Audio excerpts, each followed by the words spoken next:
Halo, para penjelajah misteri dan pencari kebijaksanaan kuno dimanapun kalian berada. Selamat datang kembali di saluran kita, tempat tabir yang memisahkan dunia nyata dan alam gaib sedikit tersingkap. Ada hari-hari tertentu dalam kalender yang terasa lebih dari sekadar tanggal biasa. Mereka adalah simpul waktu, titik temu energi, di mana bisikan dari dunia lain menjadi lebih jelas, dan bayangan masa lalu menari di ambang pintu masa depan. Hari ini, 30 Oktober, adalah salah satu dari hari-hari tersebut. Sebuah malam yang sering terlupakan, namun menyimpan kekuatan dan misteri yang tak kalah mendalam dari sang perayaan besar yang mengikutinya. Ini adalah hari di mana gerbang antara yang terlihat dan yang tak terlihat mulai menipis. Sebuah persiapan, sebuah pendahuluan menuju waktu ketika roh dan arwah bergerak lebih bebas di antara kita. Kita menyebutnya malam tirai tipis, sebuah hari yang tak terpisahkan dari siklus alam dan denyut nadi kehidupan masyarakat agraris kuno. Di banyak kebudayaan, akhir Oktober menandai transisi penting, berakhirnya masa panen, datangnya kegelapan yang lebih panjang, dan persiapan untuk musim yang lebih dingin. Di Nusantara, di mana musim tak seubah seperti di belahan bumi lain, tanggal ini tetap memiliki resonansi. Ini adalah waktu ketika bumi bernapas lebih dalam, dan energi yang tersembunyi mulai bergerak ke permukaan. Para leluhur, para penjaga tradisi, selalu mengingatkan kita akan pentingnya menghormati pergantian ini, karena di dalamnya terkandung pelajaran tentang kehidupan, kematian, dan kelahiran kembali. Dalam konteks spiritual, 30 Oktober bukanlah hari raya resmi keagamaan yang besar, namun memiliki makna mendalam yang berakar pada kepercayaan animisme dan dinamisme kuno yang masih hidup dalam serat-serat budaya kita. Di berbagai penjuru dunia, hari ini kerap dikaitkan dengan para arwah leluhur, roh penjaga, dan bahkan entitas gaib yang lebih misterius. Ini adalah waktu untuk merenung, untuk menghormati mereka yang telah mendahului kita, dan untuk bersiap menghadapi potensi interaksi dengan alam tak kasat mata. Dalam tradisi Katolik, misalnya, menjelang Hari Raya, semua orang kudus, All Saints Day, pada 1 November, ada atmosfer persiapan spiritual untuk mengenang para kudus dan yang telah meninggal. Meskipun bukan perayaan Halloween yang bombastis, hari ini adalah malam sebelum malam. Sebuah prelude mistis di mana batas antara dunia nyata dan dunia roh menjadi lebih samar. Masyarakat tradisional kerap menggunakan momen ini untuk membersihkan diri, lingkungan dan hati mereka, agar siap menerima berkah atau melindungi diri dari pengaruh negatif yang mungkin datang bersamaan dengan menipisnya tabir. Kisah tentang mengapa 30 Oktober memiliki aura misterius ini berakar pada legenda kuno yang diturunkan dari generasi ke generasi di sebuah desa terpencil di pedalaman Nusantara, tempat di mana hutan belantara dan pegunungan masih menyimpan rahasia para dewa dan roh. Konon, dahulu kala, hiduplah seorang dukun wanita bernama Nyi Kembang, yang memiliki mata batin paling tajam di seluruh negeri. Ia tidak hanya bisa melihat masa lalu dan masa depan, tetapi juga mampu bercakap-cakap dengan arwah para leluhur dan makhluk penunggu hutan. Setiap tahun, menjelang akhir musim hujan dan awal musim kemarau, tepat di akhir bulan ke-10, Nyi Kembang akan mengasingkan diri ke puncak Gunung Batu Seribu, sebuah tempat suci yang diyakini sebagai portal menuju alam roh. Malam itu, di bawah cahaya rembulan yang samar-samar tertutup awan, Nyi Kembang akan duduk di atas batu besar yang diyakini sebagai singgasana para leluhur. Ia akan merapalkan mantra-mantra kuno, membakar kemenyan dengan aroma melati yang menusuk dan meletakkan sesajen berupa nasi kuning, bunga-bunga 7 rupa, dan air kelapa muda. Bukan untuk menakut-nakuti, melainkan untuk menyambut. Ia percaya bahwa pada malam 30 Oktober, tirai bumi, selaput tipis yang memisahkan dunia manusia dan alam arwah, akan terbuka sedikit demi sedikit, seolah-olah bernapas. Pada saat itulah, arwah para leluhur yang rindu akan keturunan mereka, dan roh-roh penjaga hutan yang ingin menyampaikan pesan, akan dapat melintasi batas untuk sejenak. Nyi Kembang akan menjadi jembatan antara dua dunia ini. Suatu kali, saat Nyi Kembang sedang melakukan ritualnya, ia melihat barisan arwah leluhur berjejer rapi. Wajah mereka memancarkan kedamaian namun juga kerinduan. Di antara mereka muncul sosok seorang pemuda yang wajahnya dipenuhi kesedihan. Pemuda itu adalah Arsa, seorang nelayan muda dari desa seberang yang telah lama hilang di laut.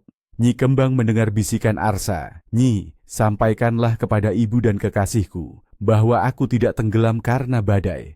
Aku terseret arus kuat ke pulau yang tak berpenghuni, dan di sana aku menemukan kedamaian. Janganlah mereka menungguku di dermaga lagi, biarkan mereka melanjutkan hidup. Nyi Kembang menyampaikan pesan itu kepada keluarga Arsa, yang selama ini masih menyimpan harapan palsu. Dengan pesan itu, keluarga Arsa akhirnya bisa berduka dengan tulus dan melanjutkan hidup, tanpa beban penantian yang menyiksa. Sejak saat itu, 30 Oktober dikenal sebagai Malam Tirai Tipis, hari di mana pesan dari dunia lain lebih mudah diterima, dan jembatan antara kehidupan dan kematian menjadi lebih nyata. Namun, tidak semua yang melintasi tirai tipis adalah roh leluhur yang baik hati. Ada pula roh-roh yang tersesat, energi negatif, atau bahkan entitas usil yang mencari jalan untuk mengganggu dunia manusia. Oleh karena itu, Nyi Kembang juga mengajarkan pentingnya menjaga diri, melakukan ritual perlindungan, dan memperlakukan hari ini dengan penuh hormat dan kewaspadaan. Ia mengajarkan bahwa pada hari ini, bukan hanya roh yang berkomunikasi, tetapi alam semesta juga mengirimkan isyarat-isyarat melalui tanda-tanda alam, mimpi dan intuisi kita yang menajam. Pada malam tirai tipis ini, alam semesta berbicara dengan bahasa simbol dan pertanda. Jadi, bukalah mata dan telinga batin Anda, karena tanda-tanda takdir mungkin tersembunyi di sekitar kita. Narasi, tanda-tanda takdir. Pertanda rakyat. 1. Angin berhembus dingin dan tiba-tiba di tengah hari. Jika pada 30 Oktober Anda merasakan hembusan angin dingin yang tak biasa di siang hari yang terik, ini bukanlah sekadar perubahan cuaca. Menurut kepercayaan kuno, ini adalah napas roh yang melintas, menandakan bahwa tabir antara dunia mulai menipis dan arwah sedang bergerak. Ini adalah peringatan untuk lebih waspada dan menghormati energi di sekitar Anda, karena kehadiran mereka semakin dekat. 2. Aroma melati atau kemenyan tanpa sumber jelas. Jika tiba-tiba Anda mencium bau melati atau kemenyan yang kuat, padahal tidak ada bunga atau pembakaran di dekat Anda, ini sering diartikan sebagai kehadiran roh leluhur yang sedang berkunjung atau roh penjaga yang memberikan perlindungan. Ini adalah pertanda baik, menunjukkan bahwa Anda sedang diawasi dan dilindungi. 3. Binatang nokturnal tampak di siang hari. Jika Anda melihat burung hantu, kelelawar, atau hewan lain yang biasanya aktif di malam hari berkeliaran di siang hari pada tanggal ini, itu adalah sinyal bahwa keseimbangan alam sedikit terganggu. Batas antara siang dan malam, antara dunia nyata dan dunia gaib, menjadi kabur. Ini bisa menjadi pertanda adanya perubahan besar yang akan datang, atau bahwa energi gaib sedang sangat aktif. 4. Bunga layu. Mendadak. Jika bunga atau tanaman di sekitar rumah Anda layu, atau mati secara mendadak tanpa alasan yang jelas pada hari ini diyakini sebagai penyerapan energi negatif oleh tanaman tersebut. Mereka mengorbankan diri untuk melindungi penghuni rumah dari pengaruh buruk yang mungkin datang bersamaan dengan menipisnya tirai gaib. 5. Suara. Jatuhnya daun kering di atap saat hening. Dalam keheningan, malam 30 Oktober, jika Anda mendengar suara daun kering jatuh di atap, padahal tidak ada pohon di dekatnya, itu adalah bisikan dari alam lain. Beberapa percaya itu adalah langkah arwah yang mencari perhatian atau pesan dari leluhur. Perhatikan apa yang sedang Anda pikirkan saat itu. Mungkin ada koneksi. 6. Uang receh jatuh. Tiba-tiba di depan pintu. Jika uang receh jatuh atau muncul tiba-tiba di depan pintu rumah Anda pada pagi hari 30 Oktober, ini adalah pertanda keberuntungan finansial yang datang tak terduga. Ini diyakini sebagai hadiah dari roh penjaga atau energi positif yang melimpah, menandakan jalan rezeki akan terbuka lebar. 7. Peralatan dapur. Bergerak sendiri atau terjatuh. Jika sendok, piring, atau peralatan dapur lainnya bergerak atau jatuh tanpa sentuhan yang jelas, jangan langsung berpikir hantu. Dalam kepercayaan kuno, ini bisa jadi pukulan ringan dari arwah yang ingin menarik perhatian Anda. Pesan mereka mungkin tentang kehati-hatian dalam pengeluaran atau pentingnya berbagi rezeki yang Anda miliki. 8. Hewan peliharaan. Tiba-tiba gelisah atau menatap kosong. Hewan memiliki indera keenam yang lebih peka. Jika anjing atau kucing Anda tiba-tiba gelisah, menggonggong atau mengeong ke arah kosong, atau menatap suatu titik seolah melihat sesuatu, ini adalah pertanda kuat bahwa ada kehadiran tak kasat mata di sekitar. Mereka merasakan apa yang kita tidak bisa, dan ini adalah peringatan untuk lebih peka terhadap lingkungan spiritual. Mimpi malam ini. Mimpi pada malam tirai tipis memiliki bobot dan makna yang lebih dalam, seringkali menjadi saluran komunikasi langsung dari alam bawah sadar atau bahkan alam roh. Perhatikan setiap detailnya. Melihat leluhur yang telah meninggal. Jika Anda bermimpi bertemu dengan kakek, nenek, atau leluhur lain yang sudah tiada, ini adalah kunjungan yang sangat signifikan. Mereka mungkin datang untuk memberikan restu, peringatan, atau petunjuk penting tentang arah hidup Anda. Perhatikan kata-kata atau tindakan mereka dalam mimpi, karena itu adalah pesan langsung. Jangan abaikan mimpi ini, cobalah untuk merenungkan maknanya setelah bangun. Mimpi terbang atau mengambang. Mimpi terbang melambangkan kebebasan jiwa dan kemampuan untuk melepaskan beban duniawi. Pada malam ini bisa berarti bahwa roh Anda sedang menjelajahi alam yang lebih tinggi, mendapatkan perspektif baru, atau bahwa Anda akan segera mencapai kebebasan dari masalah yang menghimpit. Mimpi mengambang menunjukkan transisi dan adaptasi terhadap perubahan. Mimpi air yang jernih dan tenang. Air jernih melambangkan kejernihan pikiran, ketenangan emosi, dan keberuntungan yang bersih. Jika Anda bermimpi tentang air yang jernih dan tenang, ini adalah pertanda baik untuk kesehatan, kedamaian batin, dan kelancaran rezeki. Ini juga bisa menjadi simbol pembersihan spiritual.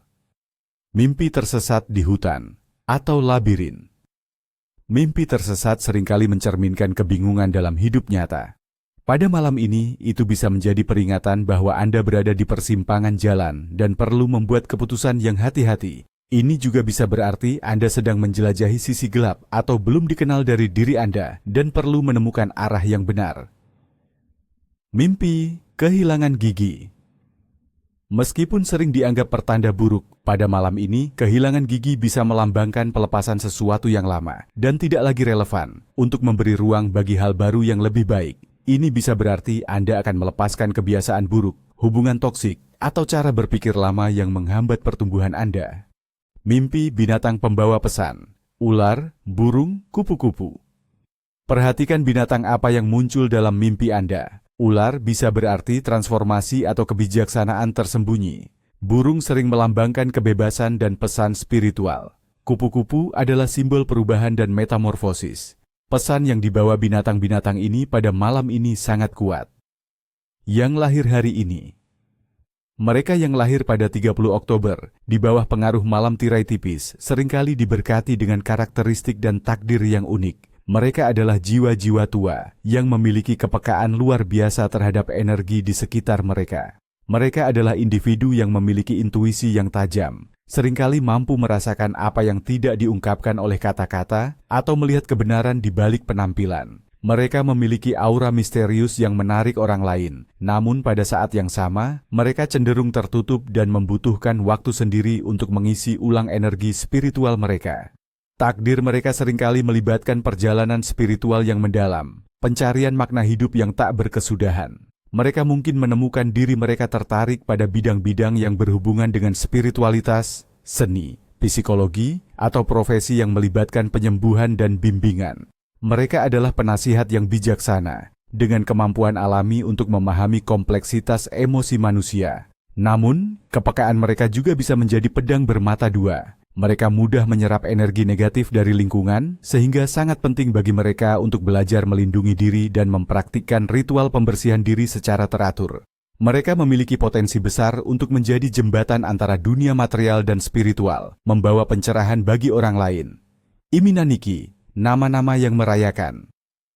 Di berbagai tradisi ada nama-nama tertentu yang secara simbolis dikaitkan dengan hari ini, meskipun tidak secara langsung dalam konteks Indonesia.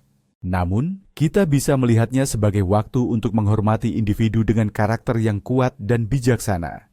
Beberapa nama yang mungkin memiliki resonansi dengan tanggal ini mewakili kekuatan batin dan intuisi adalah Zenobius, dari Santo Zenobius yang memiliki ketahanan spiritual.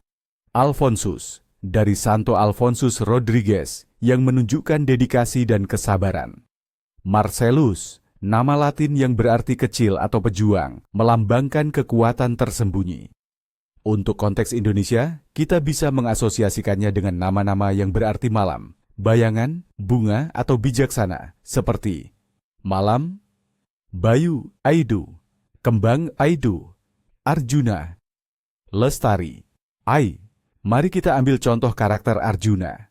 Individu yang memiliki karakteristik mirip Arjuna lahir di hari ini sering digambarkan sebagai sosok yang gagah berani, namun juga bijaksana, memiliki kepekaan batin yang kuat, dan mampu menghadapi tantangan dengan tenang. Mereka adalah pejuang yang adil, selalu mencari kebenaran, dan memiliki kesetiaan yang mendalam. Mereka cenderung menarik perhatian karena karisma alami mereka, namun juga memiliki sisi spiritual yang mendalam, sering merenung dan mencari jawaban atas pertanyaan-pertanyaan eksistensial. Tradisi dan ritual. Apa yang harus dilakukan? Pada malam tirai tipis ini, ada beberapa tradisi dan ritual yang bisa Anda lakukan untuk menghormati energi hari tersebut, mencari perlindungan, dan membuka diri pada kebijaksanaan yang datang dari alam lain. Ingatlah, niat tulus adalah kuncinya. 1. Ritual sesaji purnama untuk leluhur, simbolis. Tujuan: menghormati arwah leluhur, memohon restu dan perlindungan, serta menjaga hubungan baik dengan dunia roh. Ini adalah bentuk syukur dan pengakuan atas keberadaan mereka. Apa yang dibutuhkan? Piring kecil atau wadah dari tanah liat, segenggam nasi putih atau nasi kuning, 3 macam buah lokal, pisang, jeruk, salak, beberapa kuntum bunga melati dan kenanga, seganggam kemenyan kecil atau dupa, segelas air putih jernih. Semua bahan harus segar dan bersih, melambangkan kemurnian niat Anda. Kapan dan bagaimana melakukan? Lakukan ritual ini menjelang senja, sekitar pukul 18.19 di tempat yang tenang di rumah Anda, seperti di sudut ruangan yang bersih atau di dekat jendela yang menghadap ke timur. Nyalakan dupa atau kemenyan, ucapkan salam kepada leluhur Anda, seperti wahai leluhurku yang suci, terimalah persembahan tulus